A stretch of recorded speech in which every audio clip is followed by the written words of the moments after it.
En esta sesión vamos a hablar de una cuestión muy importante que tiene que ver con Pedro Páramo.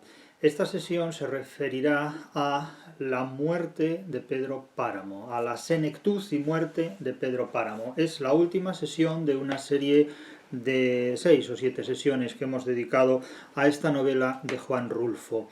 Aquí vamos a referirnos a la novela que, más que intercalada, es la novela que remata como un relato breve, la gran novela de Pedro Páramo. Gran novela a pesar de ser una supuestamente novela corta o novela breve.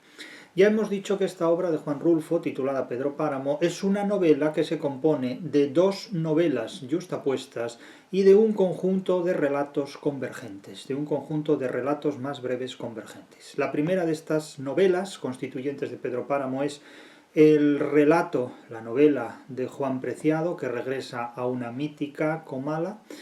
La segunda de estas novelas es propiamente dicha la de Pedro Páramo, que se compone de una serie de relatos breves intercalados, todos ellos a modo de una rayuela, a modo de un conjunto de teselas, a modo de un itinerario de diferentes lecturas posibles, en cuanto al orden y en cuanto a la disposición, insisto, de una serie de novelas en las que en primer lugar está la infancia de Pedro Páramo, en segundo lugar la madurez y primera juventud de Pedro Páramo como cacique, la novela de Susana San Juan y finalmente la novela de senectud y de muerte de Pedro Páramo, a la que nos vamos a referir en esta sesión.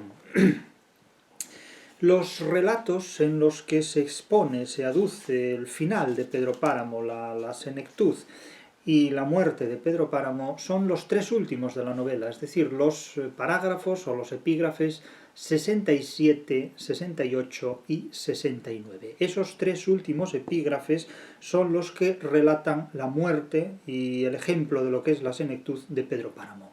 Toda la novela de Rulfo está compuesta mediante la técnica del drama de estaciones, es decir, una sucesión de escenas que no mantienen entre sí la relación lineal de un seguimiento lógico, tal como esperaría habitualmente un lector poco acostumbrado a leer obras literarias, sino que se presentan con un itinerario que podría resultar de una percepción simultánea de los hechos.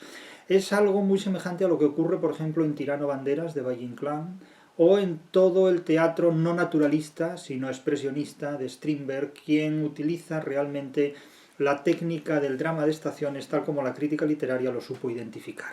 El primero que utiliza la técnica del drama de estaciones es Georg Büchner en su teatro, en su obra de teatro Woyzeck, que permaneció inédita, se publicó póstumamente y triunfó casi 100 años después. Büchner muere en 1837 en Zúrich, en Suiza, como un jacobino alemán que huye de la persecución terrible de lo que son los estados alemanes, la Alemania indivisa. Parece que los únicos que perseguían a los demás eran los españoles, según la leyenda negra, pero vamos, la cantidad de color rosa que gastó el mundo anglosajón tiñendo de rosa la negritud de su historia es descomunal, porque insisto que le pregunten a Büchner, ¿no?, dónde y cómo murió de tifus, precisamente por huir del absolutismo alemán mucho antes de Bismarck. De forma que, insisto, a Büchner hay que atribuir la primera de estas obras que utiliza lo que andando el tiempo sería el drama de estaciones o el Stationendrama, que consiste simplemente en presentar una serie de escenas aparentemente aisladas de unas de otras, atomizadas las unas de las otras, pero que en su conjunto constituyen una sucesión de hechos que en el teatro, insisto, se fundamentan en la técnica del drama de estaciones, algo semejante a lo que ocurre en Luces de Bohemia, por ejemplo, y que en la novela ya se utiliza en Tirano Banderas. Rulfo lo lleva a las últimas consecuencias y, desde el punto de vista de la ruptura de la lógica del tiempo y de la lógica del espacio, ya está presente en el Quijote de Cervantes. Quiere decirse con esto que cualquier procedimiento literario que observemos como insólito, inédito u original en la literatura posterior al siglo de oro español, probablemente ya está presente en la literatura del siglo de oro español, que es la literatura que lleva a cabo la primera globalización de la literatura desde el punto de vista, naturalmente, de la literatura universal, porque si no, no sería una globalización, pero escrita en español. Es decir, el genoma de la literatura universal está en el Quijote y está escrito en español. Esto es algo absolutamente fundamental que no podemos olvidar. Cuando se habla de literatura universal, se está hablando perifrásticamente de literatura española. Insisto, cuando se habla de literatura universal, se está hablando perifrásticamente de literatura española. De hecho, hablar de literatura española es hablar en términos perifrásticos, en términos modestos, de literatura universal. En definitiva, porque en la literatura española está contenido el genoma de la literatura universal y concretamente está contenido en el Quijote. De manera que menos lobos caperucita cuando hablamos de las innovaciones que en términos de literatura se hace en otra lengua que no sea el español, porque tanto la España peninsular como la España americana, desde Fernando de Rojas con la Celestina hasta la poesía filosófica de Sor Juana Inés de la Cruz, y todos cuantos en el mundo hispánico han sido, ya está, insisto, globalizada la expresión de lo que la literatura es y las consecuencias de a dónde la literatura puede llegar. Bien, en definitiva, los epígrafes 67, 68 y 69 de la novela Pedro Páramo de Juan Rulfo se refieren a la senectud y muerte de Pedro Páramo. Y para que veamos con claridad, con nitidez, lo que es una de estas secuencias del drama de estaciones, observamos en la secuencia 67, en la escena 67, ya que esta obra es enormemente teatralizable y de hecho precisamente en estos días se representa esta obra a través de la compañía del Teatro Español. El Teatro Español está en colaboración con otras entidades, está llevando a cabo la puesta en escena de esta obra, está escenificando esta obra. Como digo, es muy escenificable, es muy teatralizable, porque la esencia, su artilugio fundamental, su técnica literaria, para los que quieran reducir la literatura técnica, aquí tienen un gran procedimiento, es decir, los que quieren reducir la literatura técnica son una especie de estructuralistas extemporáneos, porque la literatura no puede reducirse solamente a técnica. Reducir la literatura solamente a técnica implica reducir la literatura al formato kitsch, porque la literatura no es exclusivamente técnica, es decir, lo que hacía el estructuralismo básicamente era reducir la literatura a un despliegue de tecnologías que las teorías literarias teoreticistas, formalistas, estructuralistas, neoformalistas, estilísticas, New Criticisms y formalismos varios se dedicaban a describir. Entonces describían los procedimientos formales en virtud de los cuales se objetivaba lo que se entendía que en aquellos tiempos que era la literatura. Pero claro, reducir la literatura a una gramática de las formas, a una sintaxis formalizada de los referentes, eso no es literatura, eso es simplemente hacer exhibicionismo histórico hoy día y arqueológico completamente de lo que es la teoría de la literatura. De hecho, superado el estructuralismo y el postestructuralismo, la teoría de la literatura ha naufragado, en las universidades estadounidenses en los llamados estudios culturales, que es algo que no sirve absolutamente para nada y que permite que todo el mundo sea muy inteligente ejerciendo los estudios culturales, porque eso es lo mismo que hablar de todas las cosas del mundo y alguna más, sin ningún tipo de problemas, sin ningún tipo de inconvenientes. Lo fácil es hacer estudios culturales, lo difícil es hacer estudios literarios. Por esa razón, bueno, oye, pues la gente sin ningún problema se especializa en estudios culturales, que es lo mismo que, pues no lo sé, hacer un tratado sobre quién fue el primer hombre que se rascó la cabeza, ¿no? Como aparece en el Quijote ese personaje que, movido por las inquietudes de aglutinar todos los saberes del mundo y alguno más, se preguntaba en un libro que estaba escribiendo sobre todos los saberes del mundo y alguno más, quién sería el primer hombre que se rascó la cabeza. Y entonces, claro, Don Quijote muy sabiamente le dice a este personaje, que es el primo del licenciado, sobre todo primo de un licenciado que conoce en el episodio de las bodas de Camacho, le dice, bueno, su libro puede ser muy interesante si encuentra quien se lo publique, y por otro lado, una vez publicado, pues no sé realmente a quién puede resultarle interesante un libro tan interesante, irónicamente hablando, como el suyo. Claro, el otro llegaba a la conclusión de que probablemente fue Adán el primer hombre que se rascó la cabeza, por una cuestión silogística. Si Adán fue el primer hombre, suponemos que en algún momento se rascó la cabeza. Bien, esos son estudios culturales, básicamente. Pero Como aquí lo que hacemos son estudios literarios, pues en primer lugar negamos que la literatura pueda reducirse a un conjunto de técnicas y de tecnologías más o menos fácilmente interpretables, sino que la literatura es mucho más que todo eso. La literatura es un conjunto de materias formalizadas de una determinada manera que exige una interpretación sintáctica, semántica y pragmática, es decir, que rebasan muchos de los contenidos que pueden ser encapsulados en una sola ciencia categorial, sino que requiere, como todas las ciencias categoriales, el concurso de varias de ellas. El caso es que esta secuencia 67, esta escena 67, dice así, la podemos leer porque es muy breve, podemos leerla íntegramente. Inaugura la parte de la novela donde se institucionaliza la vejez de Pedro Páramo. Tengas en cuenta que este conjunto de secuencias, 66, 67, 68 y 69, constituye lo que podríamos llamar algo así como el precedente de lo que fue después la novela de los años 1950, década 1950-1960, el tiempo y el espacio reducidos en la novela. Hay en la novela social y en la novela conductista una tendencia a reducir el tiempo y el espacio de forma proporcional y de forma muy proporcionada. Bien, este pequeño relato, este microrelato, como dirían los posmodernos, de las secuencias 67, 68 y 69 de Pedro Páramo, las tres últimas, constituyen un ejemplo de tiempo y espacio reducido en novela, porque transcurre simplemente en un amanecer, del anochecer al amanecer, es decir, en apenas unas horas, se produce la escenificación del Pedro Páramo viejo, anciano, y del asesinato de Pedro Páramo, que se comunica en términos absolutamente ambiguos y absolutamente equívocos. Es decir, nos tienen que explicar que Pedro Páramo ha muerto porque no se percibe fácilmente su ejecución, su asesinato. Dice así el parágrafo o la secuencia, la escena 67.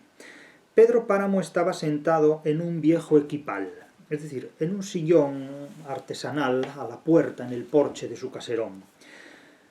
Pedro Páramo estaba sentado en un viejo equipal, junto a la puerta grande de la Media Luna, que es su hacienda, su finca, poco antes de que se fuera la última sombra de la noche. No se va la última luz de la noche, la última sombra de la noche.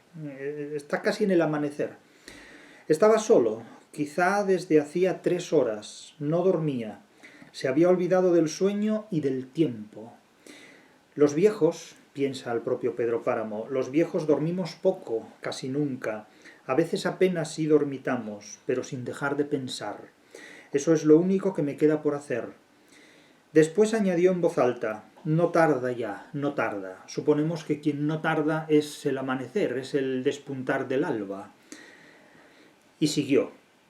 Hace mucho tiempo que te fuiste, Susana, es decir, sigue monologando, sigue delirando por Susana San Juan, por la mujer que fue el amor de su vida y que fue un amor frustrado, frustrante, porque se casa con ella ya tardíamente, bueno, se casa con ella, se une a ella tardíamente, ya en una madurez bastante madura, por así decirlo, y ella se encuentra enferma, no sabemos de qué enfermedad, pero muere en una relación muy frustrante para cualquier persona que hubiera querido hacer de su relación una relación satisfactoria.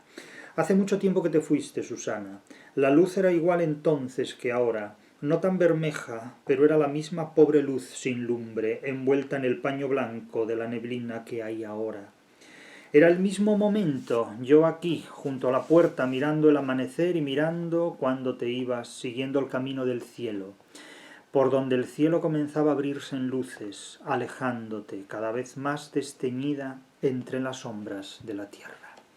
Esa posición equidistante entre el cielo y la tierra en la que se sitúa Susana San Juan en el recuerdo del cacique Pedro Páramo, ya totalmente viejo, solo y a merced de cualquier vulnerabilidad, porque como vamos a ver, se va a acercar un borracho que lo va a matar como si matara una sanguijuela, lo mismo.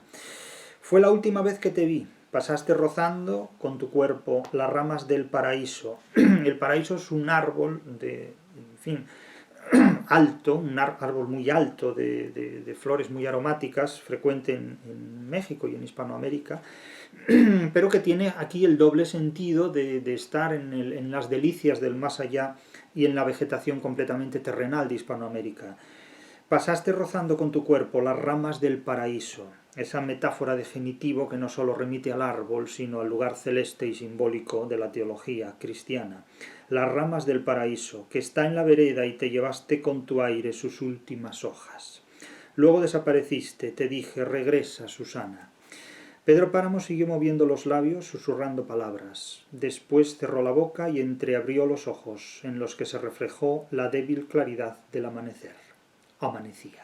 Bien, como se observa, se trata de la escenificación de una secuencia completamente dramática y dramatizable, perfectamente dramatizable, en la que cabe advertir tanto el texto literario de la puesta en escena como el texto espectacular de la misma puesta en escena, incluso con las glosas y acotaciones que puede llevar una escenificación teatral. Esta es exclusivamente la secuencia 67 de la novela, que nos presenta, insisto, la escena del viejo cacique ya abatido, anciano y a merced de los elementos, pero siempre pensando con ese disco rayado en Susana San Juan y en el momento en el que fallece y se entierra Susana San Juan, donde el reloj se le quedó parado, la vida se le quedó detenida. Nada pudo con Pedro Páramo salvo la muerte de Susana San Juan, realmente. El epígrafe 68, la escena 68, es una escena costumbrista más dilatada, en la que un personaje llamado Abundio Martínez, que es el personaje que nos encontramos con Juan Preciado cuando Juan Preciado se aproxima a Comala, y es el personaje que le sirve de guía y de cicerone a lo que es la entrada de Comala, y que entonces en el diálogo que mantiene con Juan Preciado habla como un hombre culto, como un hombre con plena capacidad auditiva, aunque luego supimos que Abundio Martínez era sordo y quedó sordo y entonces hablaba en voz muy baja, porque como él no oía nada, pues no se molestaba en gritar tampoco.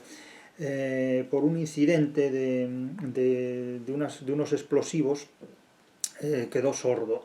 Y Abundio acaba de enviudar, su mujer refugio acaba de fallecer y entonces él ha gastado el último dinero que tenía vendiendo unos burros, unos asnos, para proveerle de un servicio médico, de una asistencia médica, que finalmente no pudo mantener con vida a su mujer, que falleció, murió.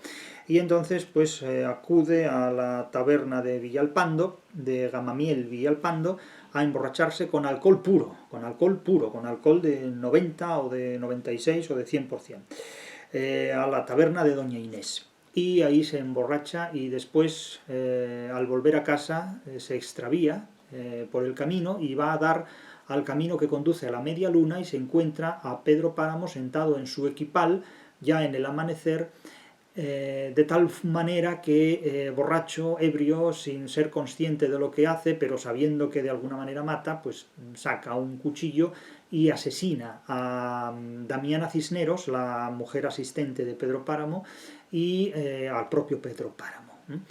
Abundio Martínez es hijo de Pedro Páramo, y así se declara al comienzo de la novela, de tal manera que la novela termina con una escena en la que el hijo mata a su padre, quizás sin saber que es su padre. En la última de las versiones, hay versiones posteriormente corregidas por Juan Rulfo, donde el propio Abundio Martínez, con un nombre diferente, el nombre de Bonifacio Páramo, asesina a Pedro Páramo siendo perfectamente consciente de que está asesinando a su padre, a su propio padre. Pero en la versión oficial, que es la definitiva, la que por último corrigió y sancionó Pedro Páramo, Bonifacio Páramo se llama Abundio Martínez y no explicita la consciencia de asesinar a su padre. Como nos tenemos que atener a la versión última y oficial, las otras versiones son simplemente una curiosa genealogía de crítica textual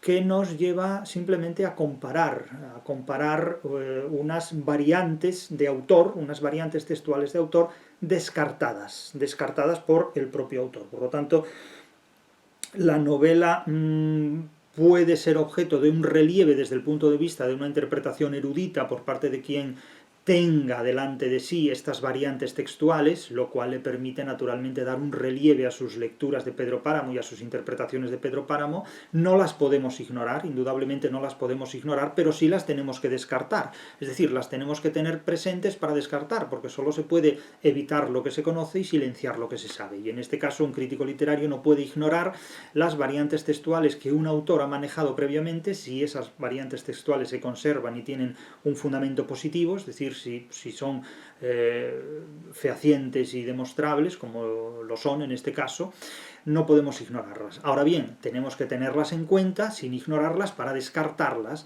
porque Rulfo, como autor de la obra, como autoridad, autoritas sobre la obra, plantea no a un personaje que se llama Bonifacio Páramo, sino a un personaje que se llama Abundio Martínez, que sin ser consciente de que está asesinando a su padre, está asesinando a su padre, como si fuera un personaje edípico en este punto, aunque nada que ver con los complejos edípicos, psicoanalíticos ni freudianos. El caso es que a esa misma hora, nótese la simultaneidad con la que se inicia la secuencia 68 o la escena 68, asistimos a una escena teatral de costumbres. Un borracho acude al amanecer, acaba de enviudar y acude al amanecer pues a seguir emborrachándose en una taberna, en la que el tabernero está ya también borracho. Gamamiel se enderezó de mal genio dando gruñidos, tenía los ojos colorados de tanto desvelarse y de tanto acompañar a los borrachos emborrachándose con ellos. La madre de Gamamiel trata de despertarlo y le dice: tienes un cliente, atiéndelo. El cliente es Abundio. Se lo dijo a gritos porque Abundio era sordo, pero si es sordo da igual que le griten, no se va a enterar igual. Pues nada más un cuatrillo de alcohol del que estoy necesitado. Se volvió a desmayar la Refugio, la difunta de Abundio. Ya se me murió, madre Villa, anoche mismito, muy cerca de las 11, y con que hasta vendí mis burros, hasta eso vendí porque se me aliviara. No oigo lo que estás diciendo, o no estás diciendo nada. ¿Qué es lo que dices? Que me pasé la noche velando a la muerta, a la Refugio, dejó de resollar anoche, etcétera, etcétera. Y bueno, pues aquí el pobre Abundio, pobre hasta el momento, porque todavía no se ha convertido en un asesino, pues da cuenta de las limitaciones que tuvo para auxiliar, en definitiva, y para ayudar a su mujer en los últimos momentos de vida. Entonces él vendió los burros para conseguir que un médico pudiera asistirla, atenderla, y el médico no consiguió salvarle la vida. Y después trató de buscar al cura, al padre Rentería, y le preguntan, pero pasó lo siguiente: ¿qué? ¿No fuiste a ver al padre Rentería? Fui, pero me informaron que andaba en el cerro. ¿En cuál cerro? Por esos andurriales, usted sabe que andan en la revuelta, de modo que también él, pobres de nosotros, Abundio. Es decir, el cura, en lugar de estar atendiendo a sus parroquianos, se convirtió en un guerrillero. Claro, Emilio Alarcos Llorac, cuando era profesor nuestro en la Universidad de Oviedo, decía que uno de los grandes males de España era la ociosidad de los curas. Esto lo dijo Alarcos en muchas ocasiones. El gran problema de España era la ociosidad de los curas.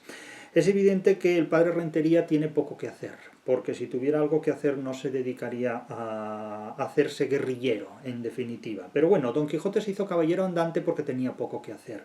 Pero claro, el padre Rentería sigue haciendo lo mismo. Entonces son curas que no atienden a su feligresía y adquieren una especie de complejo de superioridad dedicándose a algo que se llama hacer la guerra, cuando en realidad lo que hacen es perder el tiempo de otra manera, perder el tiempo de otros modos, como suele decirse en casos de este tipo.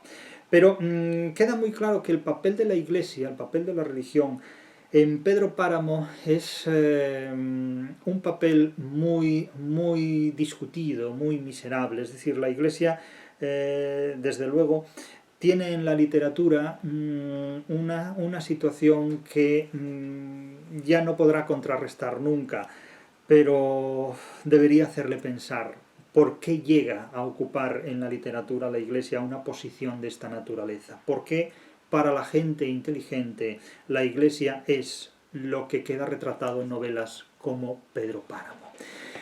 Pero bueno, ella sabrá, doctores tiene, que lo sabrán bien explicar. El caso es que Abundio Martínez, en esta versión, en otras versiones anteriores descartadas por el autor bajo el nombre de Bonifacio Páramo, Abundio Martínez dejó otros 20 centavos sobre el mostrador. Deme el otro cuartillo, madrevilla, y si me lo quiere dar sobradito, pues ahí es cosa de usted. Lo único que le prometo es que este sí me lo iré a beber junto a la difuntita, junto a mi cuca. Es decir, sale de allí ya totalmente borracho, pero totalmente borracho con alcohol puro. Aquello era pura lumbre, pero como le habían dicho que así se subía más pronto, subió un trago tras otro, echándose aire en la boca con la falda de la camisa. Luego trató de ir derecho a su casa donde lo esperaba la refugio, ya muerta. Pero torció el camino y echó a andar calle arriba, saliéndose del pueblo por donde lo llevó la vereda. Es decir, ya iba borracho como un satanás y perdió el camino de vuelta a casa, se metió por otro camino y enderezó, sin saberlo, hacia la residencia, hacia la hacienda de Pedro Páramo, hacia la Media Luna, que por otro lado estaba bajo un camino franco, quiero decir, el cacique estaba ya en camino abierto y de libre acceso. Damiana, llamó Pedro Páramo, ven a ver qué quiere ese hombre que viene por el camino. Es decir, Pedro Páramo, viejo y senecto, pero aún percibe que viene alguien hacia casa. Dice, ve a ver qué quiere ese hombre que viene por el camino. Abundio siguió avanzando, dando traspiés, agachando la cabeza y a veces caminando en 4 patas. Quiero decir que estaba ya el tío hecho una pifia. Sentía que la tierra se retorcía. Aquí lo que se retuerce es el cuerpo de él. Le daba vueltas y luego se le soltaba. Él corría para agarrarla y cuando ya la tenía en sus manos se le volvía a ir hasta que llegó frente a la figura de un señor sentado junto a una puerta. Entonces se detuvo, es decir, se encuentra enfrente de Pedro Páramo, sentado en su equipal, junto a una puerta, la de su casa. Denme una caridad para enterrar a mi mujer, dijo Abundio a Pedro Páramo, a su padre. Damiana Cisneros rezaba, de las asechanzas del enemigo, líbranos, Señor, y le apuntaba al Abundio con las manos haciéndole la señal de la cruz. Bien, Abundio Martínez vio a la mujer, a Damiana Cisneros, de los ojos azorados, poniéndole aquella cruz enfrente y se estremeció. Pensó que tal vez el demonio lo había seguido hasta allí y se dio vuelta, esperando encontrarse con alguna mala figuración. Al no ver a nadie, repitió, vengo por una ayudita para enterrar a mi muerta. El sol le llegaba por la espalda, ese sol recién salido, casi frío, desfigurado por el polvo de la tierra. Claro, la imagen es totalmente expresionista. La cara de Pedro Páramo se escondió debajo de las cobijas, como si se escondiera de la luz, mientras que los gritos de Damiana se oían salir más repetidos atravesando los campos. Están matando a don Pedro. Esta es la única acotación, la única glosa de lo que sería el texto espectacular, de lo que sería la acción dramática, de lo que sería también la acción narrativa. Están matando a don Pedro. En realidad la están matando a ella y a don Pedro, a los dos. Lo que percibimos a continuación es los efectos sonoros registrados por un personaje que es el asesino, que es Abundio Martínez. Abundio Martínez oía que aquella mujer gritaba, no sabía qué hacer para acabar con esos gritos, no le encontraba la punta a sus pensamientos, probablemente no sabía acertar bien en las puñaladas, es lo que puede querer decir esta afirmación. Sentía que los gritos de la vieja se debían estar oyendo muy lejos, quizá hasta su mujer los estuviera oyendo, porque a él le taladraban las orejas, aunque no entendía lo que decía, porque está sordo Abundio. Pero oía los gritos, aunque no los entendía. Pensó en su mujer que estaba tendida en el catre, solita, ya en el patio de su casa, donde él la había sacado, a donde él la había sacado, para que se serenara y no se apestara pronto. La cuca, que todavía ayer se acostaba con él bien viva, retozando como una potranca, y que lo mordía y le raspaba la nariz con su nariz. La que le dio aquel hijito, que se les murió apenas nacido, dizque porque ella estaba incapacitada. El mal de ojo y los fríos y la rescoldera y no sé cuántos males tenía su mujer, según le dijo el doctor que fue a verla ya a última hora cuando tuvo que vender sus burros para traerlo hasta acá por el cobro tan alto que le pidió. Y de nada había servido. La cuca, que ahora estaba ya aguantando el relente, con los ojos cerrados, ya sin poder ver el amanecer, ni este sol, ni ningún otro.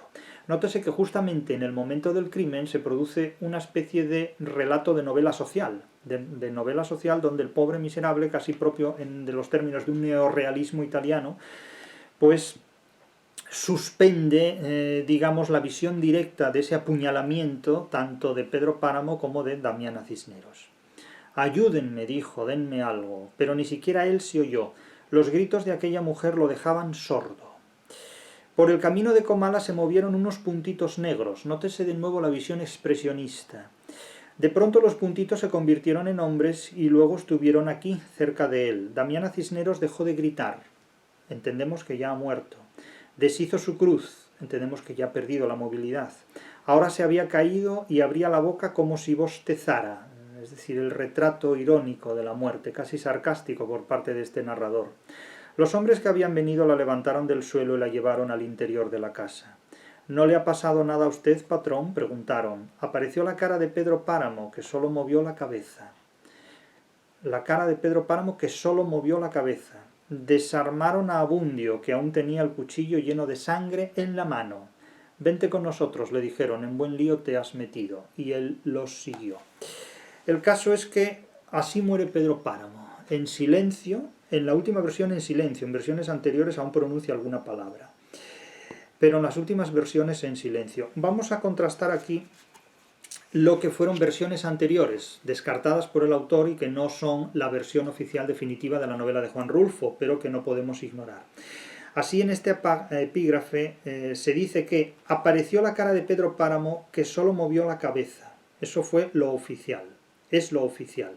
Ahora, en versiones anteriores se dice, entonces apareció la cara de Pedro Páramo, que dijo no, moviendo la cabeza. Cuando le preguntan, ¿no le ha pasado nada a usted, patrón?, le preguntaron, y él dice no, moviendo la cabeza. Pero en la versión definitiva no dice nada, sino simplemente apareció la cara de Pedro Páramo, que solo movió la cabeza. Pero el movimiento de la cabeza no revela absolutamente nada. Realmente los individuos estos, los mandados del patrón, realmente han prestado muy poca atención a su patrón. O sea, realmente han prestado muy poca atención a su patrón. O sea, no, han demostrado muy poca competencia a la hora de proteger a su amo. Desarmaron a Abundio, que aún tenía el cuchillo lleno de sangre en la mano, dice la versión definitiva. Y una versión anterior dice, le quitaron a Bonifacio Páramo el cuchillo que tenía en la mano. Es decir, en la versión final, Abundio Martínez no lleva el apellido de su padre y lleva un nombre diferente. Y, por otro lado, la última versión, cuando se dice que los dos hombres llevan a Abundio Martínez, lo llevan a rastros. Él lo siguió, antes de entrar en el pueblo les pidió permiso, se hizo a un lado y allí vomitó una cosa amarilla como de bilis, chorros y chorros como si hubiera sorbido 10 litros de agua. Entonces le comenzó a arder la cabeza y sintió la lengua trabada. Estoy borracho, dijo. Regresó donde estaban esperándolo. Se apoyó en los hombros de ellos, que lo llevaron a rastras, abriendo un surco en la tierra con la punta de los pies. Esa es la versión oficial y definitiva. Pero una versión anterior, un borrador anterior, dice, donde dice abriendo un surco en la tierra con la punta de los pies, en lugar de esto, dice, ¿qué me van a hacer?, les preguntó. Nada, Abundio, ya era hora de que muriera Pedro Páramo. Ese señor es mi padre, dijo él. Lo has matado, le hundiste el cuchillo en el estómago muchas veces. Entonces él soltó el llanto en hipos, como lloran los borrachos. Era mi padre, dijo, era mi padre.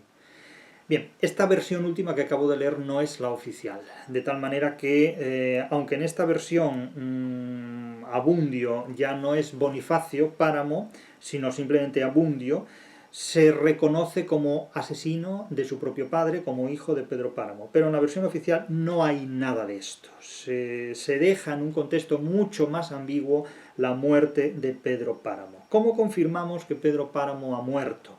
Pues confirmamos que Pedro Páramo ha muerto porque el propio crítico que interpreta esta novela, a mi juicio, de la manera más solvente posible, de la manera realmente más solvente posible, lo advierte en una interpretación crítica que voy a leer, porque se debe a él esa interpretación que a mí me parece de las más inteligentes que se han dado acerca de Pedro Páramo, la verdad.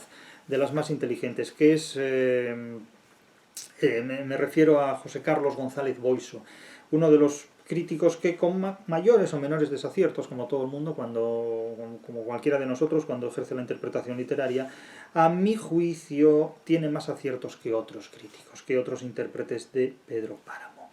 Sea como fuere, sabemos que Pedro Páramo muere y ha sido asesinado no porque se confirme en el mundo de los vivos o de los supervivientes, no porque sus sirvientes se hayan dado cuenta, se hayan percatado del asesinato de Pedro Páramo, sino porque en la última secuencia de la novela, que es realmente decisiva, la última escena de la novela, escena narrativa de la novela, Pedro Páramo entra en el mundo de los muertos cuando Damiana Cisneros le dice que si le sirve el desayuno y Pedro Páramo le dice que sí. Le dice que sí. Digamos que Damiana Cisneros le invita a seguir en el más allá con las rutinas del más acá. Sabemos positivamente que Damiana Cisneros ha sido asesinada por Abundio Martínez, si se nos permite esta pasiva, y desde el momento en que Damiana Cisneros invita a Pedro Páramo a desayunar porque ya le tiene servido el desayuno, pues el relato, la escena, el drama nos confirma que el cacique ya forma parte del reino de los muertos. Y para ello vamos a leer lo que dice este crítico, esta cita a la que yo me refería de González Boixo. Leo íntegramente las palabras de Boixo porque me parece que no son sustituibles. Él comenta este fragmento, el 68. Y dice, situándonos al final del fragmento, 68, leyendo con atención el texto, se observa que Abundio ha matado también a Damiana. Bueno, no solo también, ha matado también a Pedro Páramo, porque el asesinato explícito es el de Damiana. Solo así se explica que le quiten el cuchillo lleno de sangre y que al mismo tiempo pregunten a Pedro Páramo si le ha ocurrido algo.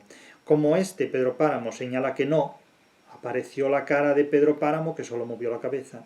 Los hombres piensan que nada le ha pasado. Pedro Páramo está sentado y en posición encogida, de modo que no se ve la herida o las heridas, porque ha tenido que recibir un montón de puñaladas y que pasa, ni sangra siquiera.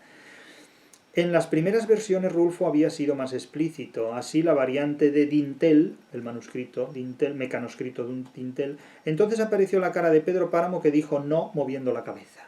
Igualmente, en el mecanuscrito C aparecen tachadas una serie de frases que ratificaban la muerte de Pedro Páramo a manos de Abundio. Y ese manuscrito C dice así: ya era hora de que muriera Pedro Páramo, lo has matado, le hundiste el cuchillo, era mi padre, etcétera, etcétera, lo que hemos leído anteriormente. El texto mejora mucho en su versión definitiva, según palabras literales que cito de González Boixo, ofreciendo Rulfo una de sus más decantadas muestras de su típica narrativa elusiva. Bien, lo que hemos ya denominado la novela elíptica, la novela que elide el relato de determinados pasajes que el lector debe conocer y debe reconstruir. Por su parte, Alberto Vital, cita González Boixo a otro colega, en Académica Discrepancia considera que no deben considerarse las versiones previas de esta escena y que Rulfo tachó. Sí, no deben considerarse, pero no pueden ignorarse tampoco, es decir, no pueden considerarse como oficiales, pero no pueden ignorarse. Mi interpretación, dice González Boixo, es que la última versión coincide en el contenido con las versiones anteriores, pero con una formulación narrativa diferente. En cambio, Vital interpreta que Rulfo desechó la idea del asesinato de Pedro Páramo por Abundio. Es cierto que en la versión definitiva no se muestra de manera explícita, prefiriendo un final de la novela más simbólico en el que el cacique muere de forma natural, ya que se presenta un poder ya que representa un poder con el que nadie puede acabar, solo el paso del tiempo. Bueno, el final no es que sea más simbólico porque a Pedro Páramo no lo asesinen, porque también puede tener un final simbólico edípico, por ejemplo. O sea, que el simbolismo está en todas partes, porque no faltará un freudiano de turno que diga que el asesinato de Pedro Páramo es un asesinato edípico porque lo mata su hijo, ¿no? Y además contiene una anagnórisis, al igual que en el caso de Edipo, que mata a Layo sin saber que mata a su padre, por ejemplo. O sea que no descartemos que precisamente el simbolismo de la muerte natural sea más simbólico que el del asesinato edípico, porque eso depende de qué tipo de simbolismo queramos justificar. En primer lugar, no hay que justificar ningún simbolismo en la literatura, porque la literatura no es simbólica. La literatura no es simbólica, es simbólica la interpretación del crítico literario simbolista. ¿no? Pero no la literatura. La literatura no tiene nada que ver con el simbolismo. El simbolismo es una de las consecuencias de la interpretación hermenéutica. El simbolismo es considerar a la literatura como un material radioactivo cuya radioactividad es interpretable simbólicamente, pero nada más. La literatura no tiene nada que ver con la radioactividad, ni la semántica literaria es una semántica radioactiva. El caso es que en el fragmento 69 que vamos a leer a continuación y que es el último, porque es muy breve también y podemos leerlo íntegramente, Damiana, ya muerta, cito a Boixo, le invita a Pedro Páramo simbólicamente a acompañarle al mundo de los muertos. Y vuelve con el simbolismo González Boixo. No le invita simbólicamente, le invita de facto a acompañarle al mundo de los muertos. No es ninguna invitación simbólica, es una invitación de hecho. Es decir, si yo invito a alguien a desayunar, lo estoy invitando verbalmente, no simbólicamente. Claro, es que no podemos decir que Abundio Martínez mata simbólicamente a Pedro Páramo. O lo mata o no lo mata, no hay muertes simbólicas. La muerte o es de hecho o no es. O sea, no hay muertes simbólicas. Otra cosa es una muerte jurídica, retirándole los derechos jurídicos a alguien conforme a un ordenamiento legal, etcétera, etcétera. Pero es que dejémonos de simbolismos cuando hablamos de literatura, ¿de acuerdo? Estamos hablando de literatura, no de religión. Estamos hablando de literatura, no de religión. La literatura es una cosa seria. La religión es otra cosa. Bien, el fragmento 19, el fragmento 69, el último, disipa toda ambigüedad sobre la interpretación narrativa. Y ya muerto Pedro Páramo, ya muerta, asesinada, Damiana Cisneros como asesinado es Pedro Páramo, el fragmento dice así: ya atrás, Pedro Páramo, sentado en su equipal, miró el cortejo que se iba hacia el pueblo. Sintió que su mano izquierda, al querer levantarse, caía muerta sobre sus rodillas, pero no hizo caso de ello. Estaba acostumbrado a ver morir cada día alguno de sus pedazos. Vio cómo se sacudía el paraíso, dejando caer sus hojas. De nuevo el árbol, testigo, indiferente del sufrimiento y del agotamiento de los seres humanos. Todos escogen el mismo camino, dice Pedro Páramo para sí. Todos se van. Después volvió al lugar donde había dejado sus pensamientos. Susana, dijo, luego cerró los ojos. Yo te pedí que regresaras. Es decir, él sigue con el monotema, Susana San Juan. Había una luna grande en medio del mundo, dice Pedro Páramo. Se me perdían los ojos mirándote. Se me perdían los ojos mirándote. O sea, el tío tenía su corazoncito, o sea, y un corazoncito lírico. Es decir, fíjense, Susana San Juan podría ponerle ojitos a Pedro Páramo. Se me perdían los ojos mirándote. Los rayos de la luna filtrándose sobre tu cara. No me cansaba de ver esa aparición que eras tú. Esto recuerda casi al poema de Vicente Alessandre, Primera aparición. De ver al cuerpo deseado cada vez como si fuera la primera vez. No me cansaba de ver esa aparición que eras tú. Suave, restregada de luna. Esa imagen muy valle-inclanesca en virtud de la cual alude la luna, plateaba la piel de Susana San Juan. Suave, restregada de luna, tu boca bullonada, es decir, tu boca saliente, tu boca pronunciada, humedecida, irisada de estrellas, tu cuerpo transparentándose en el agua de la noche, Susana, Susana San Juan.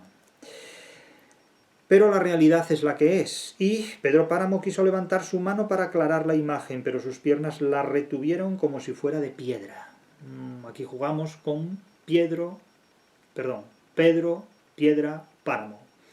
Quiso levantar la otra mano y fue cayendo despacio, de lado, hasta quedar apoyada en el suelo como una muleta deteniendo su hombro deshuesado. Es decir, está hecho ya un desastre este hombre. Esta es mi muerte, dijo. Es decir, consciente de que se muere. El sol se fue volteando sobre las cosas y les devolvió su forma. La tierra en ruinas estaba frente a él, vacía. Pedro, Páramo, piedra, desierto, vacío, yermo. El calor caldeaba su cuerpo, sus ojos apenas se movían, saltaban de un recuerdo a otro desdibujando el presente. De pronto su corazón se detenía y parecía como si también se detuviera el tiempo y el aire de la vida. Con tal de que no sea una nueva noche, pensaba él, porque tenía miedo de las noches que le llenaban de fantasmas la oscuridad, de encerrarse con sus fantasmas, de eso tenía miedo. Sé que dentro de pocas horas vendrá Bundio con sus manos ensangrentadas a pedirme la ayuda que le negué, y yo no tendré manos para taparme los ojos y no verlo. Tendré que oírlo hasta que su voz se apague con el día, hasta que se le muera su voz. Sintió que unas manos le tocaban los hombros y enderezó el cuerpo endureciéndolo. «Soy yo, don Pedro», dijo Damiana. «¿No quiere que le traiga el almuerzo?» Pedro Páramo respondió: «Voy para allá, ya voy». Se apoyó en los brazos de Damiana Cisneros e hizo intento de caminar. Después de unos cuantos pasos cayó, suplicando por dentro, pero sin decir una sola palabra. Dio un golpe seco contra la tierra y se fue desmoronando como si fuera un montón de piedras. Valga la redundancia, Pedro Páramo y las piedras. Cualquiera que haya visto El Padrino, la tercera y última parte del Padrino, recordará la muerte de Michael Corleone en su casa de Corleone, de Sicilia. Cómo se cae, cómo se desmorona, como si fuera un montón de piedras. Es la muerte del cacique, es la muerte del padrino, del pueblo, es el fallecimiento del cacique. Pedro Páramo, que es considerado por figuras como su asesino, Abundio Martínez, un rencor vivo, a mi juicio no es peor que cualesquiera otros personajes que han formado parte de esta novela o de esta vida o de este mundo. Es el resultado, Pedro Páramo, es el resultado de una sociedad desorganizada políticamente, de una sociedad en la que el Estado ha cedido el paso a los caciquismos, ha cedido el paso a los caciques. Cuando el Estado se reemplaza por el caciquismo, la mejor forma de gobierno es la democracia.